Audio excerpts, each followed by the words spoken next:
और ब्रेक के बाद एक बार फिर स्वागत है आपका। ये देखते हैं छत्तीसगढ़ में क्या कुछ कहते हैं कोरोना के आंकड़े। तो ग्राफ थोड़ा कम हुआ है। प्रदेश में आज 2840 कोरोना पॉजिटिव मरीज मिले हैं। वर्तमान में प्रदेश में 46,932 मरीज एक्टिव हैं।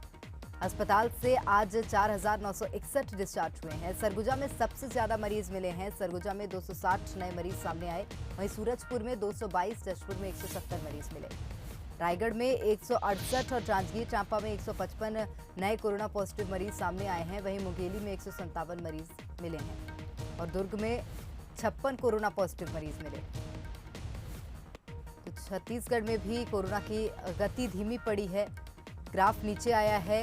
प्रदेश में 24 घंटे में 2840 कोरोना पॉजिटिव मरीज मिले।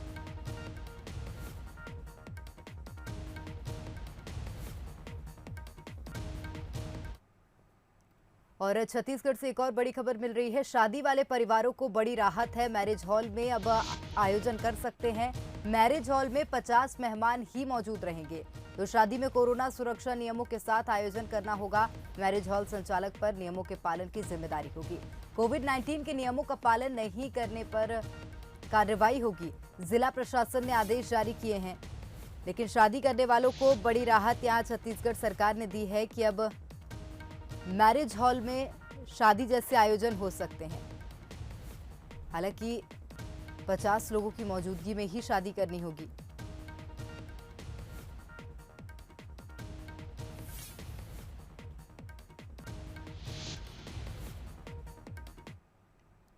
और मुख्यमंत्री भूपेश बघेल ने राहुल गांधी को ट्वीट किया। कोरोना को लेकर आपकी हर चेतावनी सच साबित हुई। उन्होंने लिखा, हम सजग हैं, सतर्क हैं और आपकी चिंताओं के साथ हैं राहुल जी। तो कोरोना को लेकर आपकी हर चेतावनी और हर आशंका सही साबित हुई है। छत्तीसगढ़ सरकार पूरी पारदर्शिता के साथ कोरोना आपदा प्रबंधन में लगी हुई है। तो राहुल गांधी को ट्वीट किया है छत्तीसगढ़ के मुख्यमंत्री भूपेश बघेल ने। उन्होंने कहा कि कोरोना को लेकर आपकी हर चेतावनी सच साबित हुई। हम सजग हैं, सतर्क हैं और आपकी चिंताओं के साथ हैं राहुल जी। और इसी के साथ जानकारी भी दी कि छत्तीसगढ़ सरकार पूरी पारदर्शिता के साथ कोरोना आपदा प्रबंधन में लगी हुई है।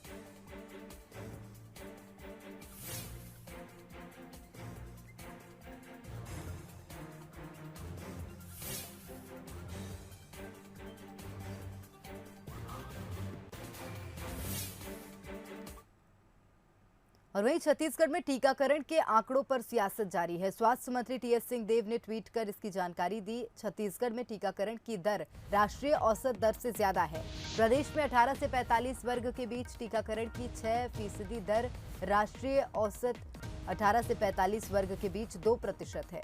तो कम वैक्सीन मिलने के बाद भी 18 से 45 वर्ग के बीच टीकाकरण बेहतर हुआ है।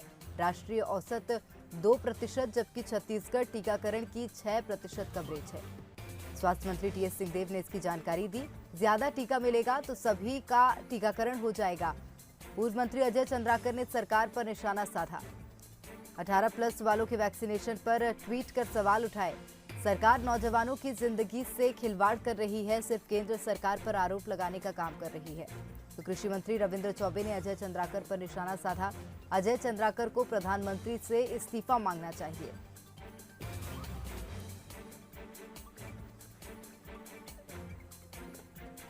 अजय चंद्राकर जी को चाहिए कि देश के प्रधानमंत्री नरेंद्र मोदी जी से इस्तीफा मांगे। हमारा आरोप है कि जितनी भी कंपनियों ने हिंदुस्तान में वैक्सीन बना करके देने की बात कही थी, उनको परमिट नहीं देने के पीछे केंद्र सरकार की साजिश थी और उसमें भ्रष्टाचार की बू थी। केवल एक कंपनी को जो आयात करने का स्पुतनिक आदेश दिया गया, इसके पीछे भी केंद्र सरकार को अपनी स्थिति स्पष्ट करना चाहिए। तो कोरोना वैक्सीन की कमी को लेकर छत्तीसगढ़ में आरोप प्रत्यारोप का दौर जारी है। बस्तर सांसद दीपक बैज ने केंद्र सरकार पर निशाना साधते हुए कहा कि सरकार गैर बीजेपी शासित राज्यों से बदला ले रही है। बस्तर में 18 से 44 साल के लोगों का वैक्सीनेशन इसलिए बंद है क्योंकि वैक्सीन खत्म हो गई। ऐसे में अब वैक्सीनेशन कब शुरू होगा, उसे लेकर बस्तर के युवा काफी परेशान हैं। सांसद ने सवाल उठाते हुए कई आरोप लगाए।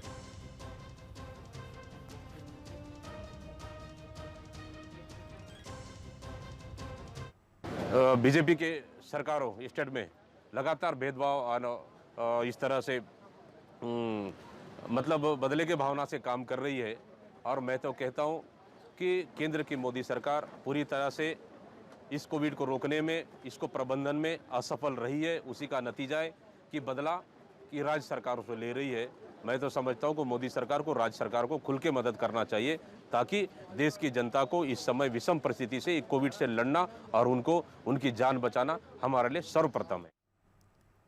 कोरोना संक्रमण के चलते दुर्ग जिले में लगा लॉकडाउन अब हटा दिया गया है, जिसके बाद अब शहर में बाजार खुलने लगे हैं। हालांकि कर्फ्यू में ढील के बाद बाजार में एक बार फिर लापरवाही भी दिखाई दे रही है। भिलाई के बाजार में त्योहारों की तरह लोगों की भीड़ नजर आ रही है। ना तो लोग ठीक ढंग से मास्क लगा रहे हैं और ना ही सोशल डिस्टेंसिंग का पालन किया जा रहा है। बाजार के हालात का जायजा लिया संवाददाता अनुभूति भाकरे ठाकुर ने।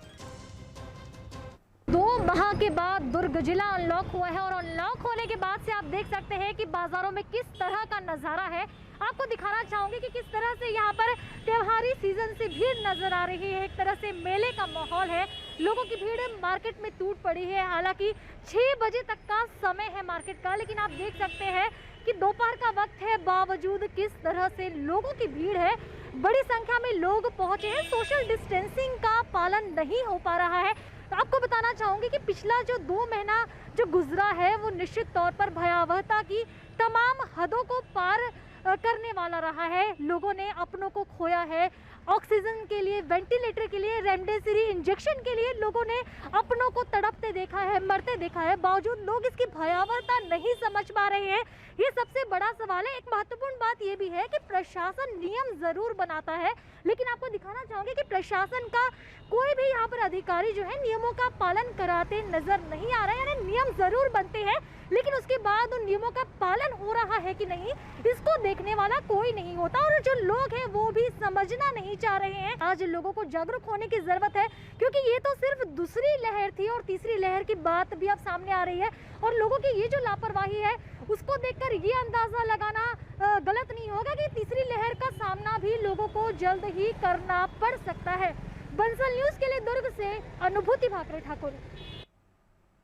आगे बढ़ते हैं। नक्सलियों में कोरोना संक्रमण फैलने की पुष्टि हुई है। अस्पताल में भर्ती एक कोरोना संक्रमित नक्सली कमांडर की मौत हो गई है। कोरोना संक्रमित होने के बाद नक्सली कोरसा के तेलंगाना में इलाज चल रहा था। बताया जा रहा है कि मृतक नक्सली कमांडर को अस्पताल में छोड़कर लौट रहे 3 नक्सली भी गिरफ्तार किए गए हैं। गिरफ्तारी के बाद इनका चेकअप हुआ तो पता चला कि इनमें से एक नक्सली और कोरोना संक्रमित है। देश में कोरोना का कहर भले ही कम हुआ हो, लेकिन खतरा बरकरार है। गुरुवार को नक्सली कमांडर की कोरोना से मौत हो गई तो एक और नक्सली पॉजिटिव पाया गया। ऐसे में आशंका है कि कई और नक्सली कोरोना की चपेट में हैं।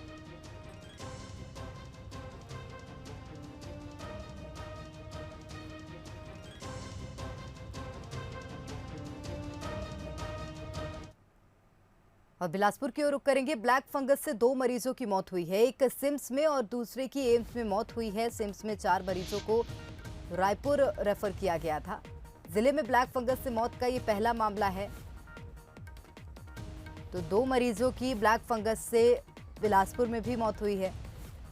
तो एक मरीज की सिम्स में और दूसरे की एम्स में मौत हुई। तो आपको बता दें, सिम्स से 4 मरीजों को तबीयत बिगड़ने पर रायपुर रेफर किया गया था।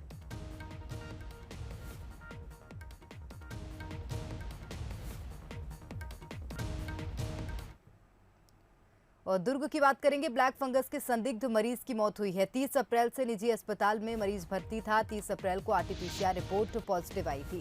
3 दिन पहले सांस लेने में अचानक तकलीफ बढ़ गई। ब्लैक फंगस की संभावना को देखते हुए इलाज शुरू किया गया। एम्स रायपुर ले जाने की तैयारी चल रही थी। जिले में अब तक ब्लैक फंगस के 39 मरीज हैं। 2 मरीजों की मौत हो चुकी है। तो 30 अप्रैल से निजी अस्पताल में मरीज भर्ती था। आरटीपीसीआर रिपोर्ट भी पॉजिटिव आई थी। तो आपको बता दें, 3 दिन पहले सांस लेने में अचानक तकलीफ बढ़ गई थी। ब्लैक फंगस की संभावना को देखते हुए इलाज शुरू किया गया था।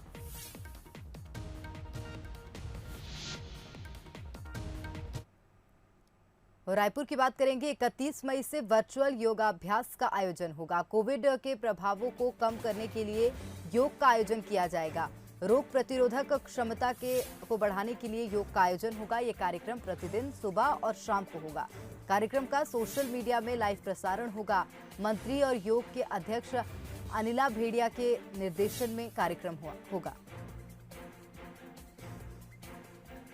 तो रोग प्रतिरोधक क्षमता बढ़ाने के लिए योग का आयोजन किया जाएगा। 31 मई से वर्चुअल योगाभ्यास का आयोजन होगा। कोविड के प्रभावों को कम करने के लिए योग का आयोजन किया जाएगा। ये कार्यक्रम प्रतिदिन सुबह और शाम प्रसारित होगा।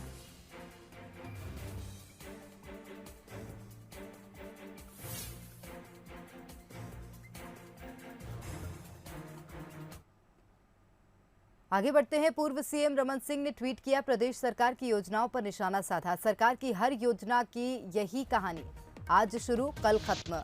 तो निशाना साधा है सरकार की योजना पर। उन्होंने कहा, गोधन न्याय योजना का बुरा हाल है। गौठानों में काम करने वाली महिलाओं को वेतन देने के पैसे नहीं हैं। गौठानों में तालाबंदी की नौबत आ गई है। ये सरकार प्रचार की जगह प्रयास करती तो ये हाल नहीं होता। तो पूर्व सीएम रमन सिंह ने प्रदेश सरकार पर निशाना साधा है। सरकार की हर योजना की यही कहानी, आज शुरू कल खत्म।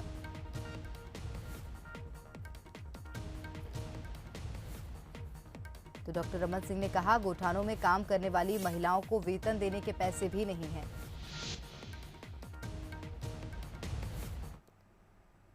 और पूर्व सीएम रमन सिंह ने ट्वीट कर निशाना साधा है भूपेश सरकार पर। तो पढ़े लिखे युवा मनरेगा में मजदूरी करने को मजबूर हैं। उन्होंने कहा, कई युवा गोबर इकट्ठा करने में भी लगे हुए हैं। सरकार ने शराब दुकान खोलकर कई युवाओं को शराबी बना दिया। नौकरी मिली नहीं और बेरोजगारी दर कम हो गई। ये कैसा मजाक है।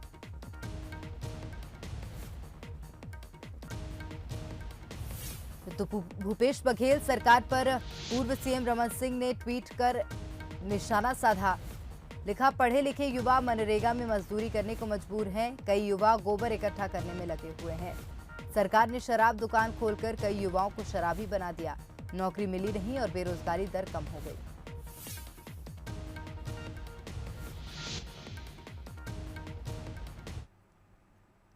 और बेमेतरा से बड़ी खबर मिल रही है। बीजेपी के 6 पार्षदों पर गाज गिरी है। बीजेपी ने पार्टी से पार्षदों को बाहर का रास्ता दिखाया।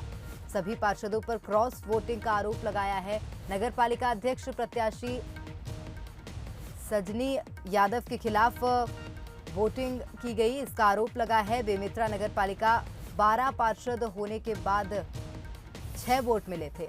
तो 5 जनवरी को प्रदेश सह प्रभारी नितिन नवीन ने शिकायत की थी। नीतू कोठारी, घनश्याम देवांगन, वीरेंद्र साहू, देवनाथ साहू, प्रवीण नीलू राजपूत और पंचू साहू पार्टी से निष्कासित किए गए हैं। 6 पार्षदों पर बीजेपी के गाज गिरी है। बीजेपी ने पार्टी से पार्षदों को बाहर का रास्ता दिखा दिया।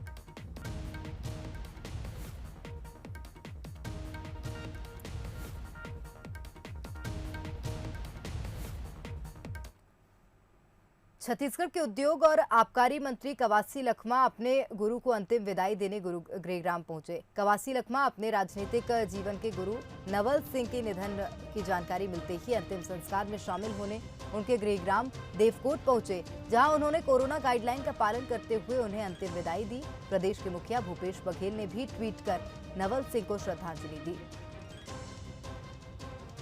मुख्यमंत्री भूपेश बघेल ने ट्वीट किया और उन्हें श्रद्धांजलि दी।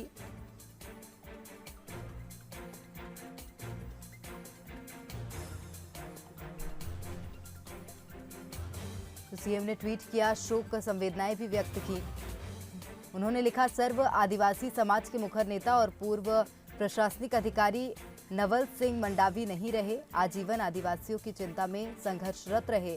मंडावी जी का जाना छत्तीसगढ़ के लिए अपूर्णीय क्षति है। ईश्वर उनकी आत्मा को शांति प्रदान करे और परिजनों को दुख की इस घड़ी में सहन शक्ति प्रदान करे।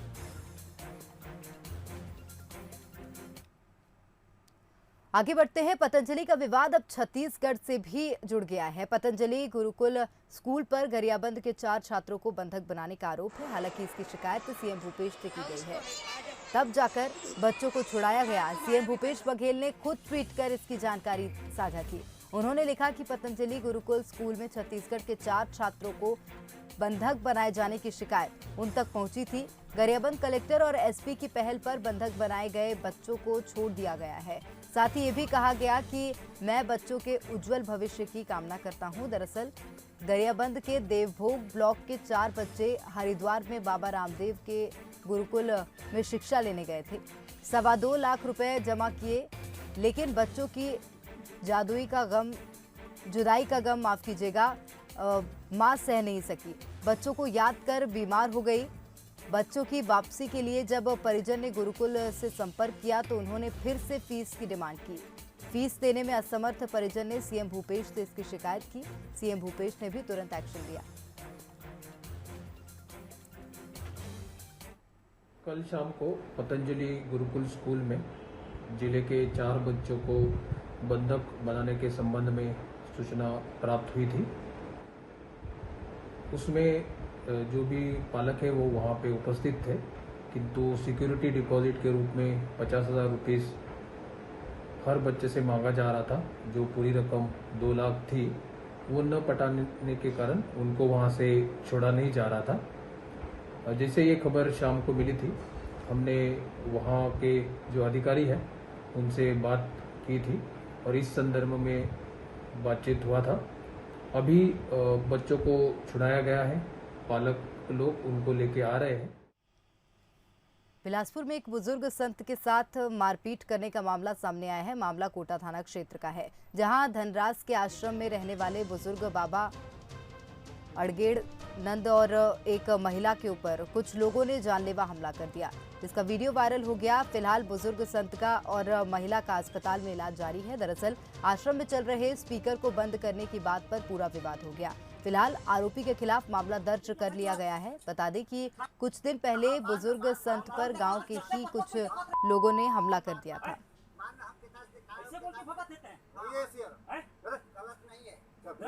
कैसे बोलते हैं? कैसे बोलते हैं?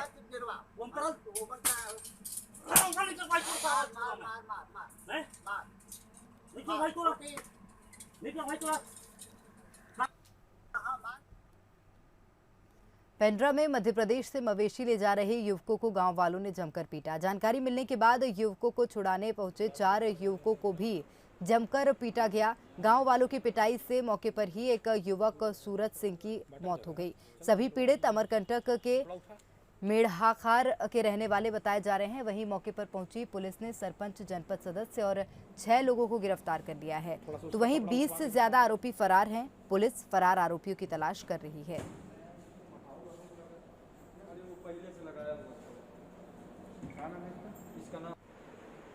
पूरी प्लानिंग के साथ प्लानिंग कर रहे हैं।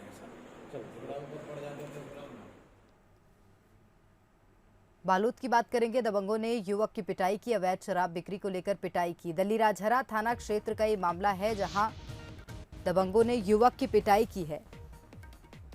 अवैध शराब बिक्री को लेकर मारपीट की। पूरा मामला अब पुलिस के संज्ञान में आ गया है। अवैध शराब बिक्री को लेकर मारपीट की। वीडियो बन रहा है तो तेरा क्या वीडियो बन रहा है? मारना बे, मारना पानी पकड़ना चाहता, मार मार सब बेवकूफ बना। हां वीडियो बना तू, चल मार, मार तू दारू बेचता इसी का मार रहा है मेरे को। आज बेचता ही नहीं बेचता। चलिए पखांजूर की ओर रुक कर लेते हैं। 140 बोरा तेंदुपत्ता जलकर खाक हो गया। अज्ञात लोगों ने तेंदुपत्ता के बोरे में आग लगाई। करीब 6 लाख से ज्यादा का नुकसान हुआ है। मौके से 2 नक्सली पर्चे भी बरामद हुए। परतपुर थाना क्षेत्र के PV 64 का मामला बताया जा रहा है। तो 140 बोरे तेंदुपत्ता जलकर खाक हो गए। अज्ञात लोगों ने तेंदुपत्ता के बोरों में आग लगाई है। करीब 6 लाख से ज्यादा का नुकसान होना बताया जा रहा है। वहीं आपको बता दें, मौके से 2 नक्सली पर्चे भी बरामद किए गए।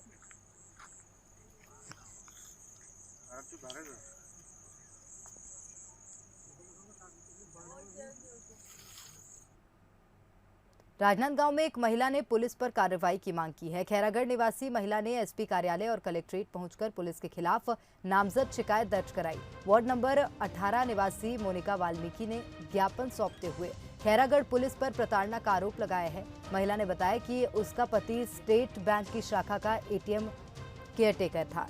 32 लाख रुपए के गबन की पूछताछ के लिए पुलिस ने संदेह के आधार पर उसके पति को बुलाया और जमकर पिटाई की, जिसके बाद मारपीट से तंग आकर उसके पति ने आत्महत्या कर ली।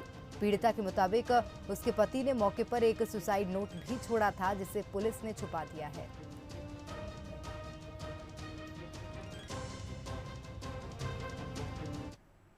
थाना खैरागढ़ के पुलिस वाले एक थे अनाराम साहू करके हैं, एक मनीष सिंधे करके है और एक महिला आरक्षक है जिसका नाम मुझे नहीं पता ठीक से क्या है, और कई सारे पुलिस वाले हैं सर जो इसमें मिले हुए हैं। सबके सामने मेरे पति को टॉर्चर कर करके उनको इस हालत में पहुंचा दिया कि उनको मजबूरी में आत्महत्या करना पड़ा। बस इंसाफ चाहती हूँ सर की, जिसकी वजह से मेरे पति आज मेरे हमारे बीच में नहीं है, जिसकी वजह से उनको एक कदम उठाना पड़ा, आत्महत्या जैसा बड़ा कदम। उनको इंसाफ दिलाना चाहती हूँ सर कि दोबारा और किसी इंसान के साथ ऐसा मत हो। बस यही चाहती हूँ सर मेरे पति को इंसाफ मिले, जिसकी वजह से उन्होंने आत्महत्या किया, उनको बर्खास्त किया जाए। आगे बढ़ते हैं। अंबिकापुर के जीवन ज्योति हॉस्पिटल में कोरोना मरीज की मौत और परिजनों से बदसलूकी मामले की जांच ठंडे बस्ते में जाती दिख रही है। कलेक्टर के आश्वासन और 1 महीने बाद भी अस्पताल प्रबंधन पर कार्रवाई नहीं हो सकी है। बता दें कि 1 महीने पहले सूरजपुर के दशरथ साहू अपने पिता का इलाज करवाने पहुंचे थे। परिजनों के मुताबिक उन्हें 2 दिन का बिल 80,000 रुपए दिया गया और जब परिजनों के पास पैसे खत्म हो गए तब निजी अस्पताल ने मरीज और परिजनों को अस्पताल से निकालकर दूसरी जगह ले जाने की बात कही। साथ ही परिजन ने अस्पताल प्रबंधन पर अभद्र व्यवहार करने का भी आरोप लगाया, जिस पर कलेक्टर संजीव झा ने जांच कर कार्रवाई करने की बात कही, लेकिन अब तक इस मामले में किसी प्रकार की जांच नहीं की जा सकी। नर्सिंग होम एक्ट के नोडल अधिकारी का कहना है कि उन्हें किसी प्रकार की जांच के निर्देश नहीं मिले।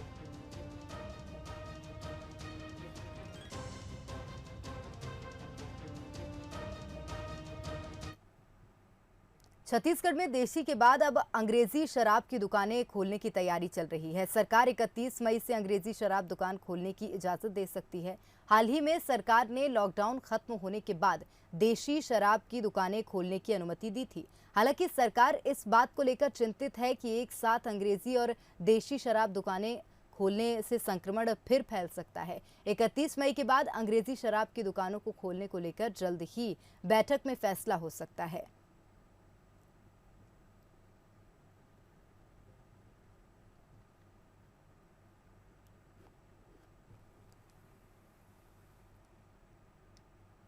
और अब खबर जांजगीर चांपा से, जहां नैला के पार्षदों ने नगरपालिका अध्यक्ष पर भेदभाव का आरोप लगाया है। पार्षदों का आरोप है कि अध्यक्ष सत्ता पक्ष का दुरुपयोग कर कांग्रेसी पार्षदों को अपने वार्डों में कार्य के लिए पैसा आवंटित कर रहे हैं और गैर कांग्रेस पार्षद से सौतेला व्यवहार हो रहा है। इस बात से नाराज पार्षदों ने एसडीएम और बीजेपी विधायक नारायण चंदेल को ज्ञापन भी सौंपा।